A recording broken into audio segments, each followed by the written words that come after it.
Desconfíe, tenente, desconfíe deles. Os que parecen santiños son os peores, dicía a vella mentras vía Colombo. Adela e Pololo, os sobriños da vella, movidos pola súa cobiza, son capaces de facer o que sexa pola súa herdanza. Loitan contra todo o que se poña no seu camiño, e mesmo entre eles.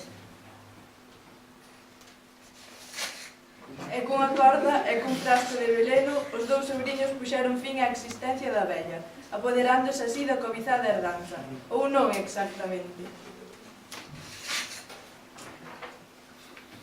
Entra en escena Rosiña, a sobriña esquecida. Por fin me librei desas manchas pesadas. Agora toca gañarme o favor destes papacaldos e reclamar a miña parte. Ei, nena, aquí, a vella facía a súa reaparición na televisión.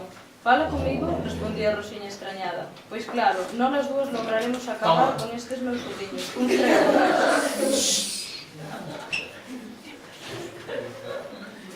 A vella non tiña escrúpulos. Rosiña non era consciente, pero estaba a organizar a vinganza, unha vinganza en forma de empanada. E ao igual que Adela e Pololo, Foncho e Puri, as súas respectivas parellas aliáronse, comezando unha loita pola resistencia e pola vida. Cunha sidra, unha torta e unha empanada envelenadas comezou o banquete. Todos tentaban enganarse, pero sen levantar sospeitas do prato de Rosiña. Pronto comezaría a entrarles un profundo sono. A gal Rosiña todos acabaron no Campo Santo. Nin 100 kilos de terra calarán a súa varilla.